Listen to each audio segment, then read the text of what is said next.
Happy Easter, Father. Happy Easter, Tom. Father, हम Easter क्यों मनाते हैं?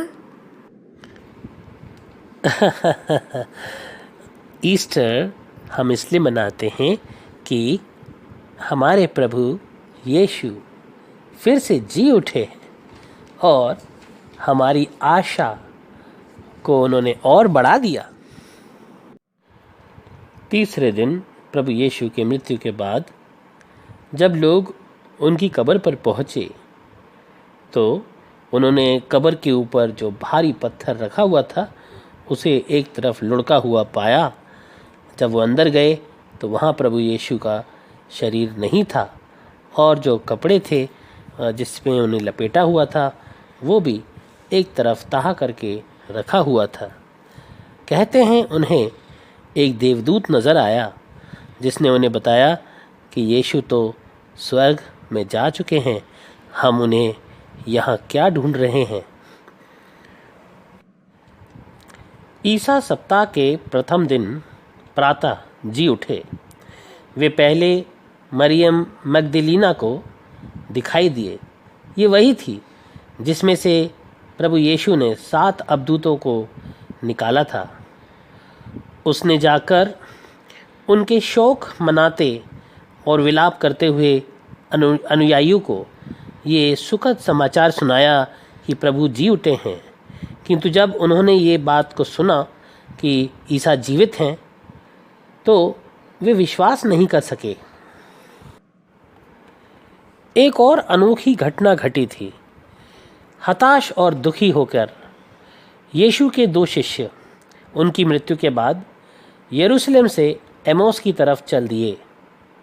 वे बहुत ही दुखी और हताश थे। यीशु की मृत्यु से शायद उनका मन बहुत ही दुखी था। तभी यीशु उनके साथ हो लिए और वो दोनों शिष्य प्रभु यीशु को पहचान नहीं पाए। उन्हें लगा कि ये कोई राहगीर है और वो आपस में बात कर रहे थे। तो यीशु ने उनसे पूछा, तुम किस बारे में बात कर रहे हो? तो उन्होंने यीशु से यीशु के ही दुख बोध और मरण के बारे में बात की कि कैसे यरूशलेम में प्रभु यीशु को क्रूस पे चढ़ाया गया। उन सब घटनाओं के बारे में प्रभु यीशु से ही बात करते रहे। प्रभु यीशु उनके साथ चलते रहे। इतने में वे उस गांव के पास पहुंच गए जहां वे जा रहे थे। लग रहा था जैसे ईसा आगे बढ़ना चाहते हैं। शिष्यों ने यह कहकर उनसे आग्रह किया, हमारे साथ रह जाइए, सांझ हो रही है और अब तो दिन भी ढल रहा है। और वे उनके साथ रहने भीतर गए। ईसा ने उनके साथ भोजन पर बैठकर रोटी ली, आशीष की प्रार्थना पढ़ी और उसे तोड़कर उन्हें दे दिया। ईसा को रोटी तोड़ते हुए और प्रार्थना करते हुए देखकर शिष्यों की आंखें खुल गई और उसी पल उन्होंने प्रभु ईसा को पहचान लिया। किंतु इससे पहले कि वो कुछ कह सकते, प्रभु यीशु उनकी दृष्टि से ओझल हो गए। प्रभु यीशु क्रिस्त के क्रूस मरण के बाद सारे शिष्य भयभीत थे। वो इन्हीं घटनाओं पर बातचीत कर रहे थे। तभी उनके बीच यीशु क्रिस्त आकर खड़े हो गए और उन्होंने कहा, तुम्हें शांति मिले। किंतु शिष्य भयभीत हो गए। उन्हें लगा कि वो किसी प्रेत को देख रहे हैं। यीशु ने उनसे कहा, तुम लोग घबराते क्यों हो? तुम्हारे मन में संदेह क्यों है? मेरे हाथ और मेरे पैर देखो, मैं ही हूँ, मुझे स्पर्श करके देख लो। प्रेत के मेरे जैसे हांड मांस नहीं होता है।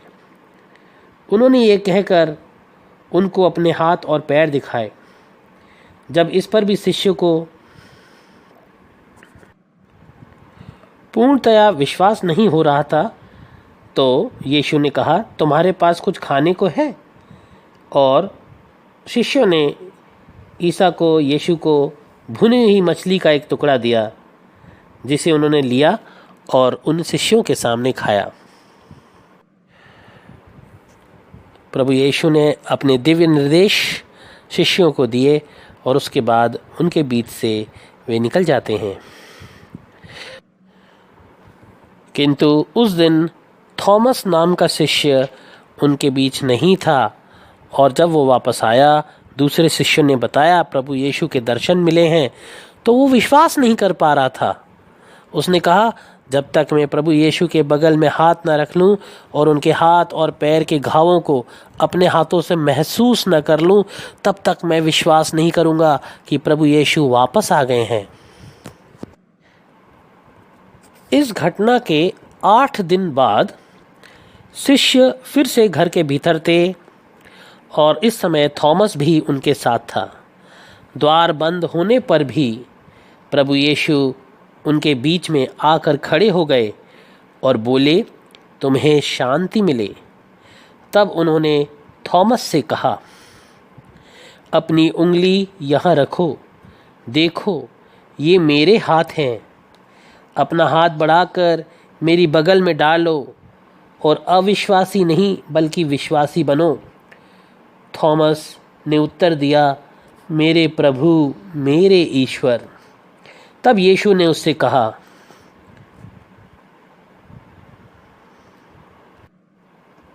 क्या तुम इसलिए विश्वास करते हो क्योंकि तुमने मुझे देखा है? धन्य है वे जो बिना देखे ही विश्वास करते हैं। प्रभु यीशु ने अपने शिष्यों के साथ काफ़ी समय बिताया, बहुत सारी अच्छी बातें सिखाईं, कुछ चमत्कार भी किए। इसके बाद प्रभु यीशु उन्हें बेथानिया तक ले गए और उन्होंने अपने हाथ उठाकर उन्हें आशीष दी। आशीष देते देते वो उनकी आँखों से ओझल हो गए और स्वर्ग में आरोहित कर लिए गए। मान्यता है कि ईस्टर के दिन प्रभु यीशु मसीह दोबारा जीवित हो गए। इसके बाद वो करीबन 40 दिन अपने शिष्यों के बीच में रहे और फिर स्वर्ग चले गए। ईस्टर संडे का पर्व क्षमा और दया को समर्पित है, क्योंकि इस दिन दोबारा जीवित होने के बाद प्रभु यीशु मसीह ने उन लोगों को माफ़ कर दिया था जिन्होंने उन्हें कष्ट दिया था। इसलिए इस दिन आपसी बैर भुलाकर विश्व के कल्याण की कामना हम सभी को करना चाहिए। आप सभी को हैप्पी ईस्टर। धन्यवाद फादर सैम।